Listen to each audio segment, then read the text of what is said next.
Are you recording now? Yeah. Cool. So, welcome. Amelia, do you want to introduce yourself? I've just said your name is Amelia, so I've already introduced you. So this is a great start to the video. My name's Alastair. I'll just introduce myself as well. I've been pestering... Stop laughing. I've been pestering Amelia for about a month. About a month? Possibly longer. Possibly longer, that I want to make a podcast. In fact, actually, years ago, we wanted to make podcasts. That's true. We've never really gotten around to it. Firstly, I don't know how it's going to turn out. We've already started by laughing and making silly faces. I introduced Amelia for... I didn't make a silly face. I made a silly face. Anyway, we'll try and be a little bit more serious. Probably won't happen. We'll just giggle the whole time. But the whole point of this video is, and I'll get to the point, is we want to make a video where we kind of discuss initially what we've done, and then from there, kind of introduce ourselves, introduce our business, our process that we've been through with that. And then after that, we can talk about our store. So we've got a temporary pet shop, we've got Nuts and Pets, and we can discuss the pet industry. The pet industry as well, food, what we feed in Nairobi, all sorts of random stuff. And it could just be waffle, but hopefully we'll try and talk about some interesting things. Do you feel a bit more convinced now we're doing it? A little bit more. A little bit more convinced? So do you want to start? Still feel nervous. Okay, so I'm Amelia. Across the way there is Alastair. Obviously, we are not just business partners, we are partners, I don't know, together. In a relationship. We're in a relationship too. That's what it's technically called. And we have been for 9 years. We started working together about 7 years ago. Yeah. And we didn't initially start with Nuts for Pets or working in the pet industry. That started about 4 years ago now. Well, actually 5. It was in 2019. Yeah, 2019. Yep. So initially I was a waitress and Alastair... I used to sell on Amazon. So I had an Amazon product range, reselling essentially whatever I could, which is kind of how we found the product. I never really finished school, and I've always kind of just struggled to have a normal job, I guess you could say, would be a good way of putting it. So I used to sell on Amazon, reselling on Amazon, and that kind of grew really nicely and learned a lot about having your own business, taking responsibility for ourselves. It was actually when we moved to Edinburgh that we started working together. Well, about 2 years into moving. Yeah. Because, yeah. So we moved to Edinburgh, I think you were 18, I was moving 19, or yeah. 19 and 20. So we moved to a new city. We wanted to move away from family in the nicest possible way. And it was a really... Yeah, just as a bit of background, we're from the southwest, so it was a pretty big move up to Scotland. Not knowing anyone. Not really knowing what we were doing work-wise as well, so it was quite a risk. This is when Amelia was working as a waitress. Mm-hmm. And as my Amazon business kind of grew, Amelia was just kind of helping me every now and then pack boxes or go out shopping for new stock. And eventually you were doing that almost full-time as well as doing your job. So it just made sense that Amelia was better at it than I was as well. So it made sense that we worked together and do it. Well, it was shopping. It was shopping. Who doesn't like shopping? Especially when you also make money afterwards. Yeah, it's good. And that's kind of how we found our first product for Nuts and Pets. And that's when we really decided that actually we wanted to do something together. So yeah, how did we find the Nuts and Pets, Amelia? So we were, as we say, buying things from shops and reselling for more on Amazon. It was quite a big thing, kind of 6 to 8 years ago. It's died off completely now, but then it was a huge thing. What we were doing... I might interrupt. Maybe we shouldn't say the actual product name or where we're buying it from. Is that too much detail? That's maybe true. We were selling a very... the only peanut butter that was for dogs, made for dogs on the market at the time. And we were buying it from a very large UK pet store and selling it on Amazon for about double to triple the price as the UK pet store. And it was selling really, really well. And to be honest, we couldn't get enough of it from the pet store, or also a lot of businesses don't like Amazon sellers because they view it as kind of taking their own market share away from them. I think people have opened up to Amazon a lot more now, but 8 years ago, people still hated Amazon. Yeah. And that was one of the reasons why things would sell for so much more on there, because People wanted that convenience. They trusted Amazon, but other businesses and companies were still really avoiding it. So we actually couldn't buy it from a wholesaler. No wholesaler. No, would we sell it did. to us. We did ask Yeah. that wholesaler. Well, it wasn't a wholesaler. We did ask that company Yeah. if they would sell it to us by the pallet load, and they would not. So we decided to create our own. Yeah. And the product at the time we thought wasn't the best that it could be. We'll chat a little bit about peanut butter, I guess, too, but our peanut butter has peanuts, honey, and coconut oil. Other peanut butters on the market contain, I think they now call it hydrogenated vegetable oil, because they're trying to get around the fact that it's palm oil. Yeah. Palm oil's obviously not great for the environment, but it also causes sickness and diarrhea and other health issues long term in dogs. So it's really not something that you want in a product that you're giving your pets. But they put it in the product. Well, for example, they put it in the peanut butter. It gives it a nice consistency, so it makes it a nicer product, you could say, which is why it's in other peanut butters. Yeah. It's also a really cheap product to fill anything with. So we decided to use coconut oil because it's natural, it tastes great, and it's actually healthy for dogs. And the honey also just adds to the taste. So it's more of a premium product. It's a bit more exciting. It tastes really good. And then we also, I personally think, branded it really nicely so that it was quite clear what it does. It was clear it was more premium. We actually called it a different product initially. We did. It used to be called mutt butter. But we found out someone owned that trademark. And they were actually very kind about that situation. They said, look, you obviously know you're not a very big business. Happy for you just to sell out of what you've got and then don't use the name again.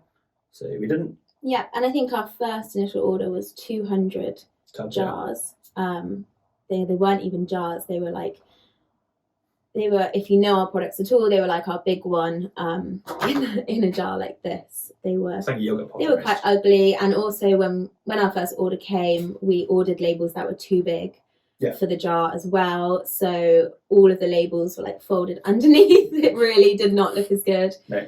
And we were selling it obviously for more than the other products. Yeah, it cost us more. It cost us more. It actually cost us more as the cost price than the other tub was selling for in the shop. Oh yeah. Yeah, so we actually put a fair margin on it as well, which was nice.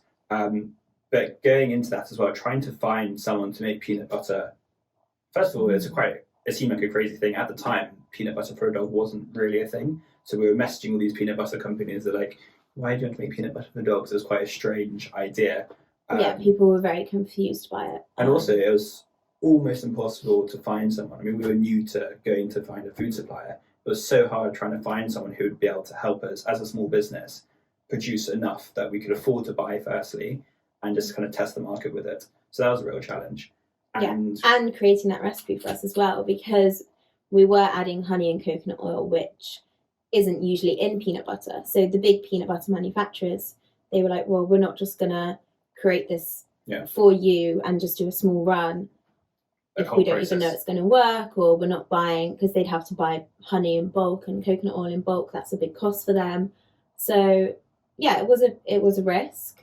And that was also just going back a little bit to Amazon and the fact that we were primarily going to sell our peanut butter only on Amazon. It was created as an Amazon product, and it was going to stay there.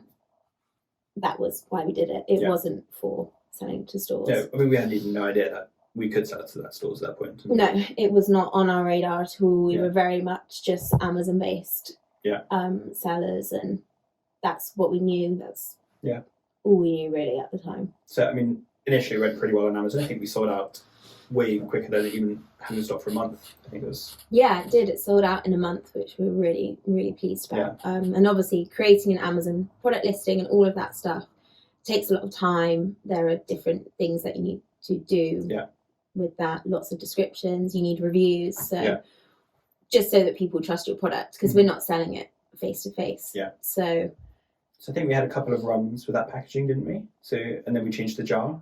Then we changed the jar when it became higher quantities, I think. And it was also leaking a lot. It was breaking a lot. Yeah. Even the complexity of, I mean, we had a really small manufacturer. I'm pretty sure they didn't even have an induction seal. So I remember like Googling, how do I buy a jar? How do I buy an induction seal? Trying to figure out all these processes. And it's crazy looking back about these small little things. Such a small little seal in the jar, trying to sort that out was so complicated. I think eventually managed to do it, but yeah, those first jars really did leak with some grades. And then, so I guess fast forward, I think we were probably with that supply for about 6 to 12 months. Is that all right? No, I think we were with them a lot longer. Yeah. I think so. So we're kind of. But if we, maybe you've gone a little bit too fast forward there, because we kind of haven't spoken about how we then moved off Amazon. Yeah. Okay. So it was doing really well on Amazon. Probably another peanut butter for dogs also launched kind of 2 months after us. They looked a lot better. Their packaging's all sorted. Yeah. They probably had a lot more background in the pet industry already. I think they were already selling a lot of white label stuff on Amazon. If you don't know the term white labeling, that is taking a product, making it your own, branding it your own, but it's not really your product. It's somebody else's that's already selling. You know it sells well, but you've just branded it differently. It's like Waitrose own brand toilet roll. They're not making toilet roll, but they've got their label on it. Yeah, exactly. So that is quite a big thing on Amazon. It's definitely grown into a pretty huge market. Yeah. Now, basically, Amazon is just that, I would say. Yeah. Mostly. But we had, because we were also Scotland based. Yeah. And I don't know how well people also know Scotland, but Scotland is very passionate about Scottish based businesses, and they really want to rally around and support that. And so we had quite a few Scottish-based pet shops message us through Amazon asking if we would sell to them in their stores. And that's how we kind of saw that there was a different way forward. Yeah. And that this could actually go somewhere else, and that to have a pet shop interested in our product was quite a really nice feeling. Yeah, it was awesome. It felt much more real supplying a store than just on Amazon, because we never saw our customers. Definitely. We didn't know any of our customers, but actually seeing a pet shop, especially a Scottish company, supporting us, which is amazing. Yeah, which I think is why we've also stayed primarily as a wholesale brand. So obviously we do go to shows and we do meet you guys, our customers, quite a bit, but we are primarily supporting small local pet shops, and that's where our wholesale kind of stays and where we want our brand to stay a little bit more. We want to keep everything going. Yeah. We've come off Amazon now. Yeah. Maybe we'll go back and probably not. But yes, and that kind of snowballed. I can't remember. I think we've got up to about 30 or 40 stores just from people contacting us. And then we essentially started to contact a few other stores as well, and we kind of started to grow that. And I actually remember, this is quite a funny little scenario, I think. We were down in, so this is 2019 going into 2020. Yeah, so I think we launched our peanut butter on Amazon in 2019. May, I think it was 2019. Okay. Yeah. Yeah. And then so to fast forward, we went away traveling and we worked the business slightly remotely. We had a friend who had a fulfillment center, so we were using them to fulfill all our orders. And we were in Asia for 3 or 4 months. Yeah. So, yeah, we thought that, okay, we're mostly wholesale, we're not customer facing. At the time, we weren't doing things like dog shows and things like that. Didn't know what dog show was. And we both love traveling. We both love Asia. Yeah. And it's cold in the UK. It's very different to Asia. So we did try to run that remotely, but we got thrown out of our house. That was why, wasn't it? Yeah, it wasn't anything to do with running the business. Well, it could have been, actually. We did have some. Yeah, so for a bit of context, at that time, Nuts for Pets was still a very small part of our lives. Yeah. And we were working out of a big yellow self-storage, so everything would come into the big yellow. We would stand in a very small room with no windows and work in there literally all day. Listening to some terrible Scottish radio station. Yes, that would just be on a loop constantly. I don't know if anyone's ever been into Big Yellow, but go in, experience it. Yeah. I remember we loved it, actually. I mean, it was like we were a part of the staff there, to be honest. It was really sweet, but they didn't have any electricity in there, and we weren't allowed any electricity, so we had to buy like a power adapter and go and plug that into the car. So whenever we had an order, we'd have to run out to the car, try and balance the printer so it was on a level, print out all our labels and our shipping, and then run back inside. And then we probably had to drive to the post office and send out the orders. Yes. So it really was crazy how we used to send out orders. And we were also, at the time, still running Alistair's Amazon business. Yeah. So still buying and selling. Yeah. We were also, that summer, we'd bought a bookshop down in London. Online bookshop.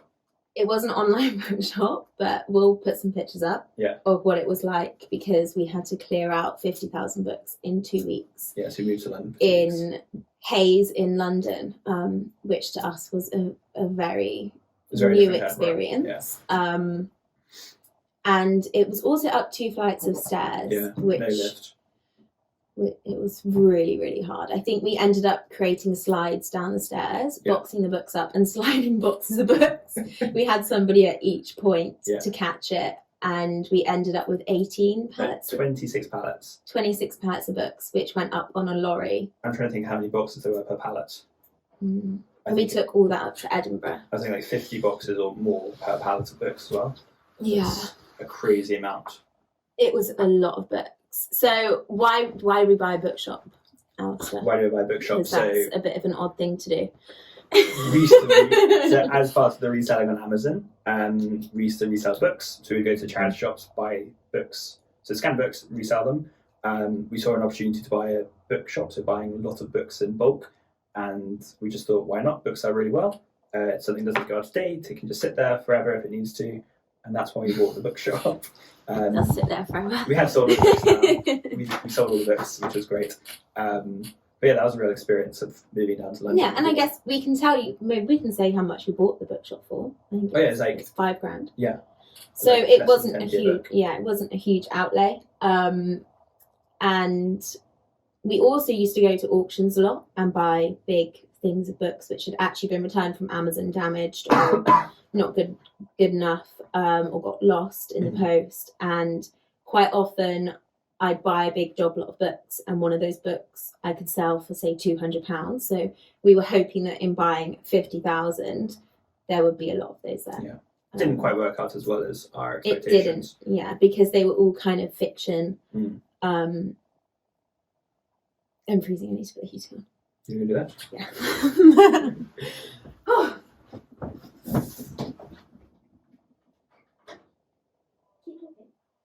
So you can just pause it. So yeah, the bookshop was a really interesting way of doing things. But I learned a lot about packaging, how to buy materials, how to buy cheaper boxes as well. So we had to kind of go forward with as well. Yeah, and also asking for help in new places and places that we didn't know. It was actually really terrible. When we had all the pallets booked, we had booked a lorry, but we didn't specify that the lorry needed a tail lift. Or in fact, I think the tail lift was broken, maybe. Yeah, so no one they wouldn't send another lorry to collect the books. And we went around the industrial estate asking people if we could borrow their forklift. Well, not borrow, because we also had to borrow the human. Yeah, I mean, we offered to pay, and there's so many people who said no, they didn't want to waste their time helping us, which was crazy. And that's very different to what we were, maybe a bit naive on that, I don't know. But it seemed very unfriendly. But anyway, someone eventually did help us, and we were it was so very grateful. Stressful. We'll put some pictures of that up as well, because that's quite funny. Yeah. Anyway, so after we had the books, we were working in the Big Yellow. That's what we were doing pretty much all day.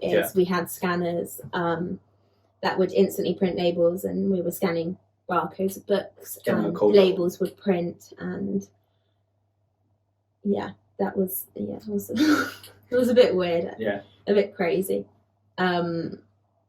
So, but also at the time we rent wherever we live, and we were renting our house in Edinburgh, and we got a call from our landlord saying they wanted us out in 2 months because they were moving back in, which was quite to shocking. Their property. And we really loved that house. It was a bit of a dream living there. But that was we'd been there for 2 years. Yeah, that was a real shock getting that. I mean, I don't think we did anything wrong.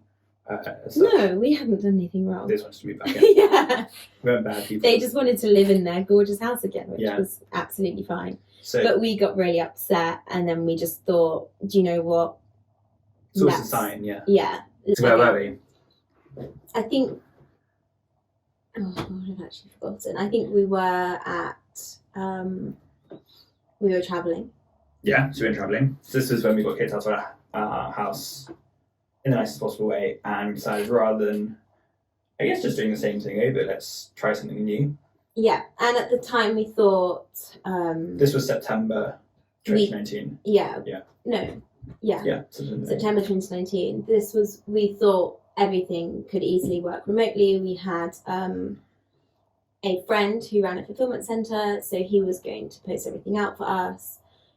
And it would just be kind of easy for us to be remote, which really at the time it was, because we didn't have any. And also it's the bills, like we were going to save quite a lot on our cost of living.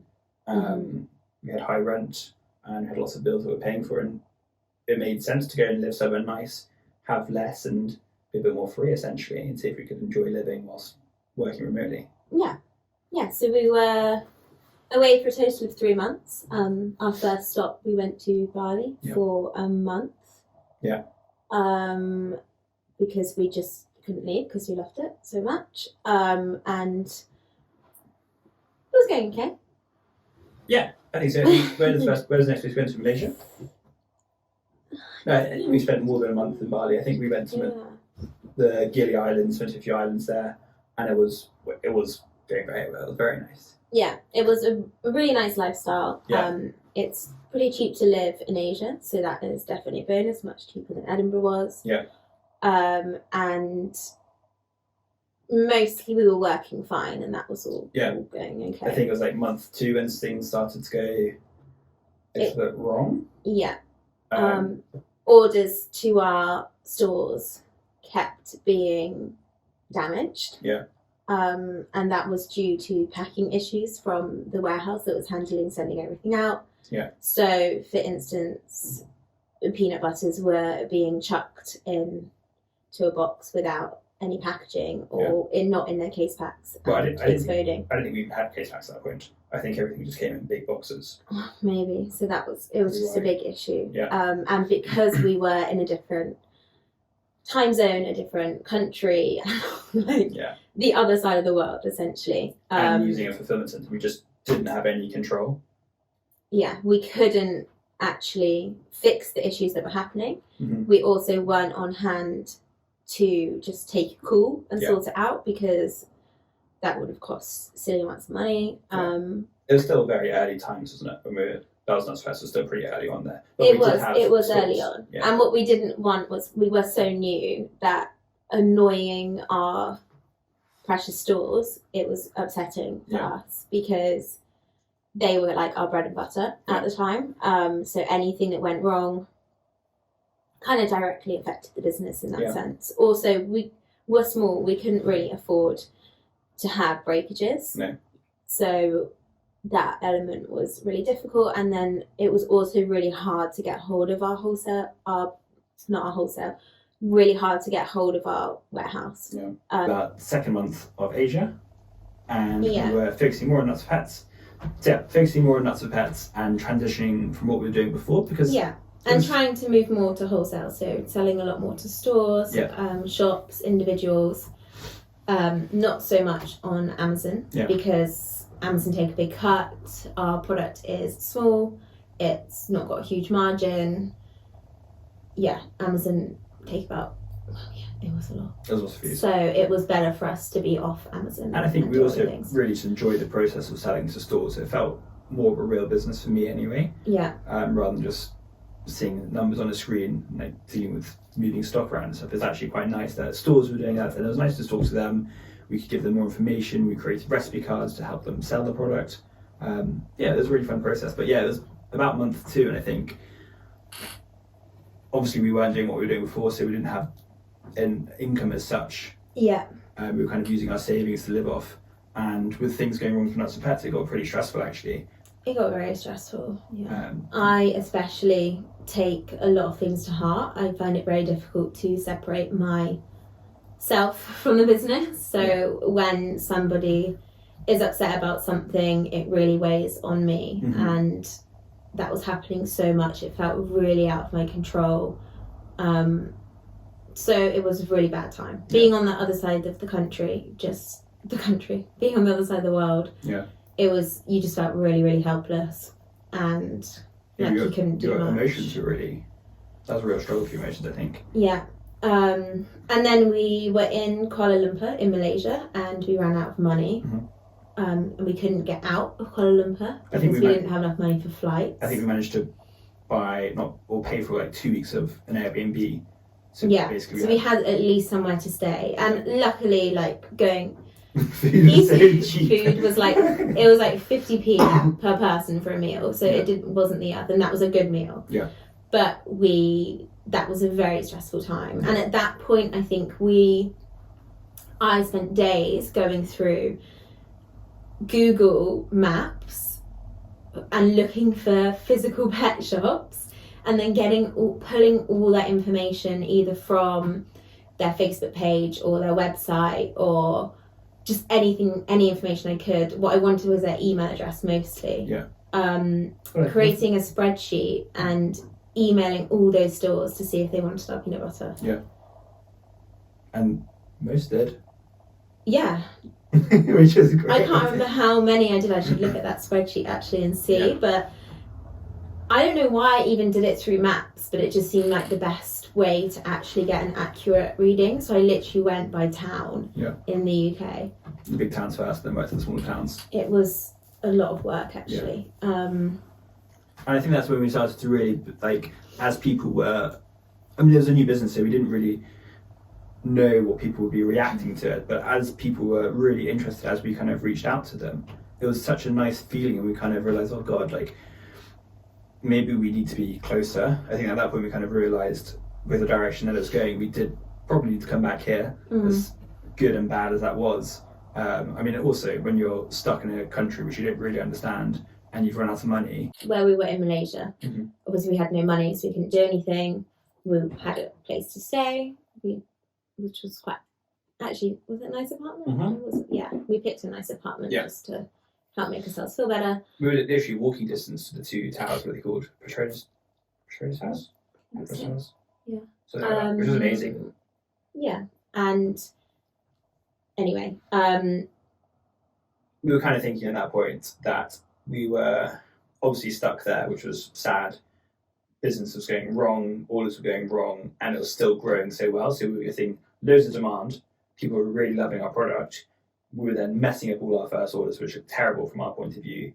And then we had no control over that, and we had no money. So that was something we were having to deal with while we were there. Yeah, so we were looking at ways that we could essentially stay doing what we were doing, being remote, but make everything kind of work a bit better. Yeah. We found a company called Trusted House Sitters. Yeah.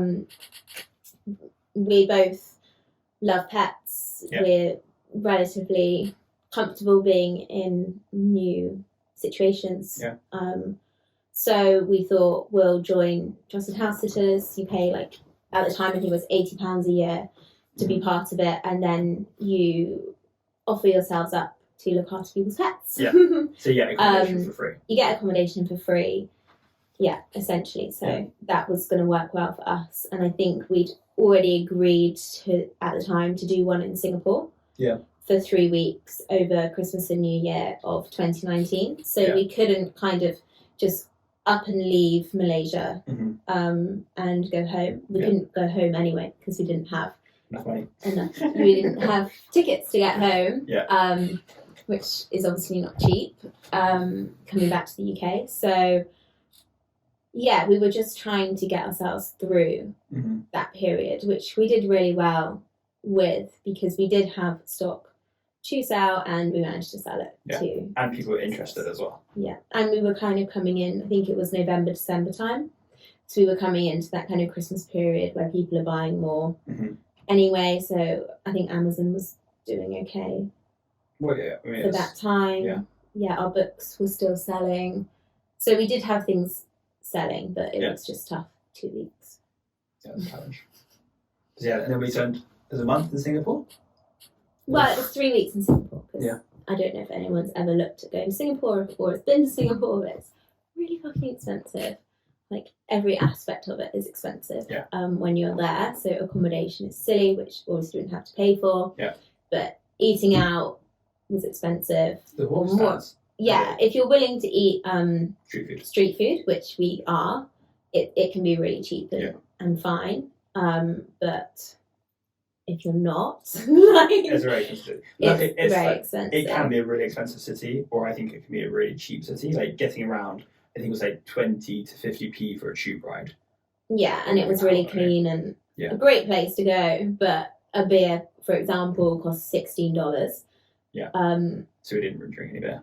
So you had to find. We found a happy hour place, luckily. Yeah. And could only drink a happy hour. It was amazing to be able to go. There's actually so much you can do in Singapore for free, just going around, wandering around. Sure, I'm not bashing Singapore, but I'm just saying, like, it's expensive. Yeah. And we had a house, a flat, luckily. Yeah. And we were looking after 2 cats for 3 weeks. And actually, weird coincidence, but the couple that we were house sitting for, the guy actually grew up in the same area as Alastair when he was younger. I actually went to the same school with him, different times, but I went to the junior school. Which is pretty mad, considering it was just a random person from Trusted House Sitters. So, first of all, I'd really recommend Trusted House Sitters because it's a great way to meet people and travel the world. Yeah. And then while we're in Singapore, that's how we found our next house sit. So I think that was, we kind of decided that we needed to go back. We were going to go home after New Year's, definitely. Home as in going back to the UK. Yeah. But we did want to stay remote. So we were looking for house sits for that whole year of 2020. Mm-hmm. Longer term house sits. Yeah. And our first one was going to be 3 months. Yeah. Down in South Devon. Mm-hmm. As soon as we got back. So January to I think we were literally back for about a couple of days or a week maximum. And then we're straight away down to... Yeah. Because don't forget, we didn't have a house or a rental property. So we had nowhere to go back to. Yeah, we were just staying with family. Well, that's a lot about us, and I think, so we also decided in that time that the fulfillment centre probably wasn't going to work out for us, just because we wanted that control at this stage that we were at to, be at the best at our peak customer service that we could be. And it just wasn't working as we'd envisioned with... I mean, that was a bit of a challenge, and I guess we were quite concerned of what we could really do. I mean, we were wanting to work remotely. Yeah. We didn't have a house, we didn't have a warehouse or a storage centre or anything. We didn't have any of that. But I think also, like, I don't want to bash fulfillment centres. I think they work really well for certain types of products and certain types of businesses. So if you're selling loads of direct to consumer and your product is like a diary or something Which doesn't... It's not going to get damaged. Yeah. It's going straight to the customer. So you're only sending 1 or 2 and it's going to work really well. Mm-hmm. But our product was sending more wholesale. So more product going out, more likely to get damaged and less of a margin to work with and kind of less orders. Yeah. So we weren't having like 100 orders a day, for example. And it just wasn't working. I'd want to jump in there as well. You're also a perfectionist as well, which means that if anything would go wrong with an order, first of all, like, it's really important for a new business that the order arrives intact. I mean, it seems like quite a simple thing to do, but where we were running it just wasn't happening. So the first impression a brand got from us after we begged them to sell our products in their store, it arrives damaged. It's the worst possible situation, which is awful. When it just causes them stress, it causes us stress, and then it's something else to sort out, and you've kind of started off on the back foot, which is never ideal. Yeah. So luckily, the first house that we explained the situation to the house sitters, and luckily it was a lovely countryside house, so they had space in their garage, they had space in their house, and they were very happy for us to work from there, which was amazing because we were there for 3 months as well, so it was very long term, and in South Devon, which kind of the middle of nowhere. So, but so we arrived back in the UK. That's what we were doing. I think we were then also focusing just on Nuts and Pets at that point. Yeah. I can't think when kind of the COVID stuff started happening at the beginning of 2019. I think it was February. Yeah, it was. I was listening to a lot of radio too, which, by the way, Also, I'm just going to be honest here as well. Oh my god. We don't have controversial opinions or anything, but I'm not going to hide back my opinion for any reason. This is us raw. We really got pretty depressed when listening to the radio, I'd say. Oh my god. Yeah. Radio 2 especially, like I was like, oh, I'm in the countryside, I'm gonna listen to Radio 2 and be really like wholesome, and constantly had the radio on in the kitchen. So even if you weren't kind of listening to it, subconsciously it's there. And oh, who's that guy in the middle of the day about 2 till 4? He was causing me a lot of anxiety, and Sorry, I shouldn't laugh. no, you shouldn't. He just blew up like really small issues that were happening in society and blew it up to be this huge thing.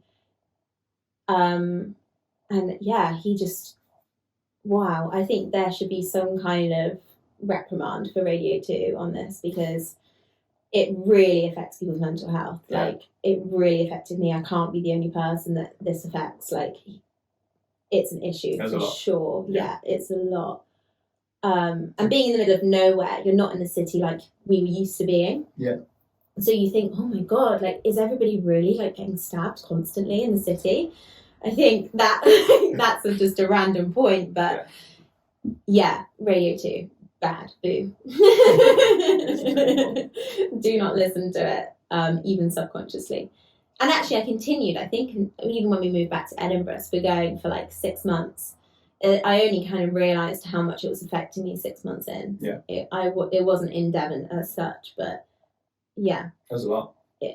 But that was like... That was quite an interesting time, like January to March. Obviously, and then the lockdown happened. Yeah, so we were definitely more nuts of pets at that point. I also used to sell a lot on eBay. So I used to buy things from charity shops or from Facebook Marketplace and resell on eBay. So I was doing a little bit of that, which just keeps a bit more money coming in. But we were really focusing on nuts and pets at that point, and kind of getting back on track with shops and building up that relationship with them. Yeah, and also kind of building up direct to consumer, so our website, and I think also we were still selling on Amazon with our peanut butter at that point. That's when we actually had our first pallet delivery when we were there, weren't we? Was that our first? That was our first pallet delivery. Before that, we just had a couple of boxes arrive, and we were never ordering more than, say, I think 400 or 500 units at a time. Mm-hmm. That was our first big order, and it actually sold the day it arrived. And I remember like calling up our supplier and like, we need some more please. He's like, what? It's like, how have you managed to sell that much peanut butter? Like, that now is quite a small amount, but for us at that time, that was an insane, and it actually is an insane achievement, we thought, to sell that quickly.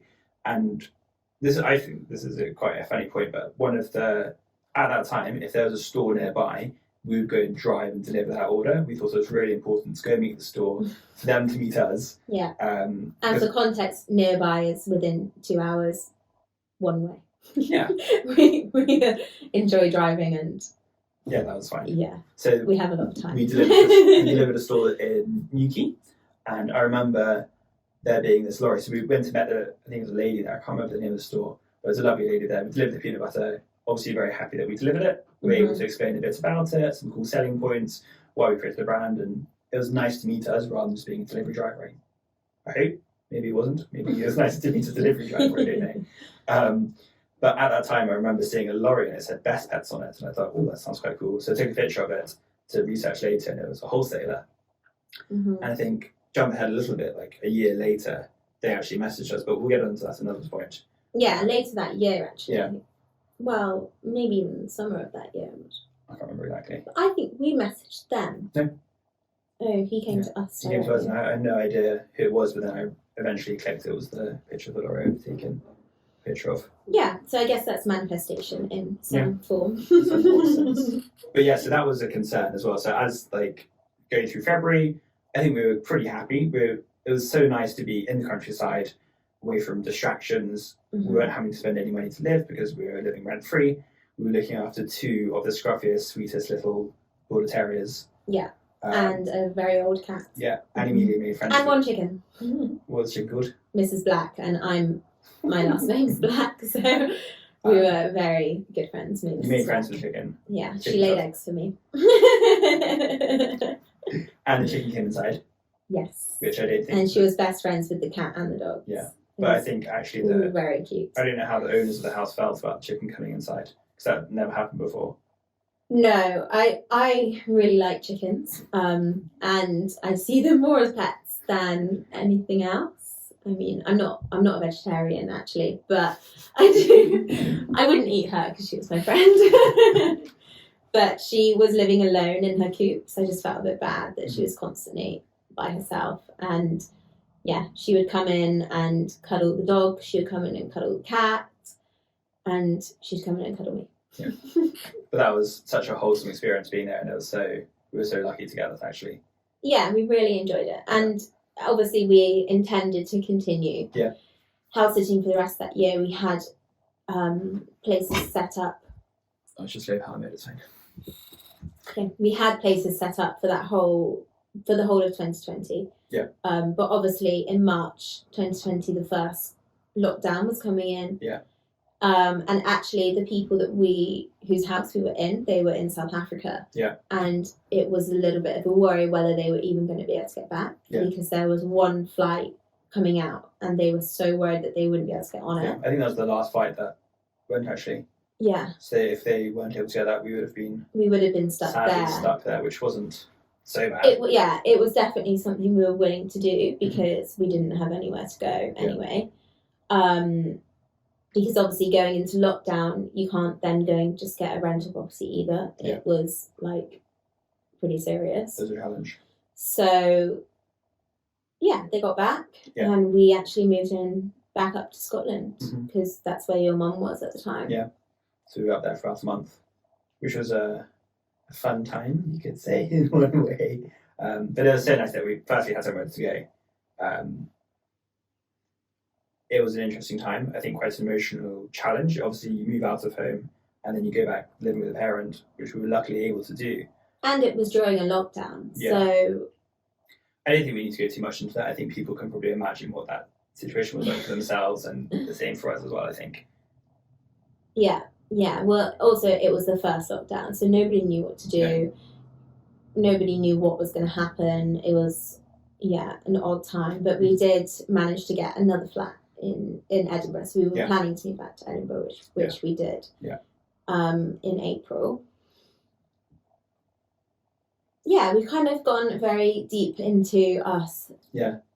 That's quite a lot for right now. Maybe we should leave it here and then we can continue on the next step of the journey in another video. We can talk about the pet boom. Yeah. Because that's during COVID. It's quite an interesting time, isn't it? What happened next? Yeah, and I think I don't know if any of you know a author called Malcolm Gladwell, but he talks a lot. One of his books is, I'm just going to look at my bookshelf because I can't remember the name, is Outliers? What is it here? Outliers, yeah.